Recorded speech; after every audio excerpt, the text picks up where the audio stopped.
Assalamualaikum warahmatullahi wabarakatuh. Kembali lagi bersama saya Yuika Septia. Kali ini kita akan membahas mengenai komponen bab 5 pada laporan penelitian.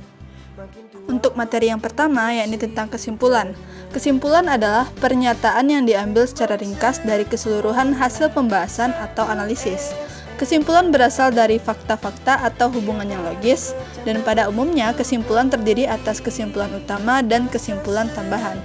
Tujuan dari kesimpulan sendiri adalah untuk memberikan kesempatan dan informasi kepada para pembaca guna mengetahui secara tepat tentang apa hasil akhir yang diperoleh dari penelitian yang telah dilakukan. Sementara fungsi kesimpulan sendiri adalah untuk memudahkan pembaca memahami seluruh uraian dan untuk mengambil keputusan. Ada dua tipe kesimpulan. Yang pertama, kesimpulan secara langsung dan penyimpulan tidak langsung. Penyimpulan langsung di dalamnya kita secara langsung bergerak dari suatu premis tunggal menuju suatu kesimpulan. Sementara penyimpulan tidak langsung, di dalamnya kita memperoleh suatu kesimpulan dari dua atau lebih premis. Langkah-langkah penyusunan kesimpulan. Yang pertama, penulis menguraikan garis besar permasalahan dan kemudian memberi ringkasan tentang segala sesuatu yang telah diuraikan pada bab-bab sebelumnya. Yang kedua, penulis harus menghubungkan setiap kelompok data dengan permasalahan yang untuk disampaikan pada kesimpulan nanti. Lanjut, yang ketiga, langkah terakhir dalam menyusun kesimpulan adalah menjelaskan dan mengenai arti dan akibat-akibat tertentu dari kesimpulan itu secara teoretik maupun praktis. Yang kedua adalah saran.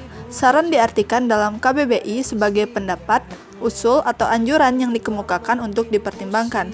Saran merupakan usul atau pendapat dari seorang peneliti yang berkaitan dengan pemecahan masalah yang menjadi objek penelitian ataupun kemungkinan penelitian lanjutan. Fungsi saran adalah untuk mengetahui kelebihan dan kekurangan dari hasil penelitian tersebut.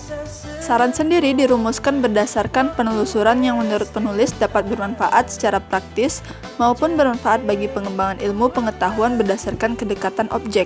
Ada beberapa syarat agar saran dikatakan dengan baik. Yang pertama, saran harus diuraikan secara singkat dengan bahasa yang jelas.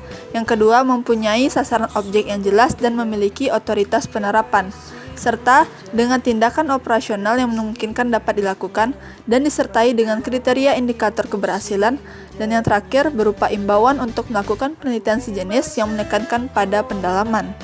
Selanjutnya adalah implikasi penelitian.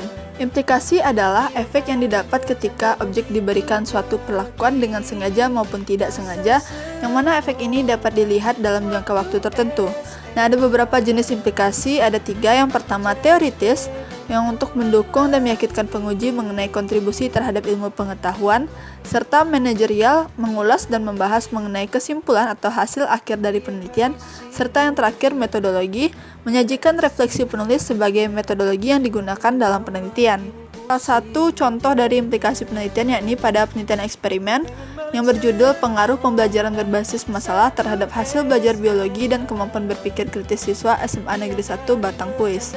Hasil yang diperoleh dari penelitian ini menunjukkan adanya pengaruh strategi pembelajaran terhadap hasil belajar biologi siswa, dan ini memberikan penjelasan dan menegaskan bahwa strategi pembelajaran merupakan salah satu faktor yang menjadi perhatian untuk meningkatkan hasil belajar biologi siswa. Cukup sekian pemaparan materi hari ini. Mohon maaf apabila ada kesalahan. Wassalamualaikum warahmatullahi wabarakatuh.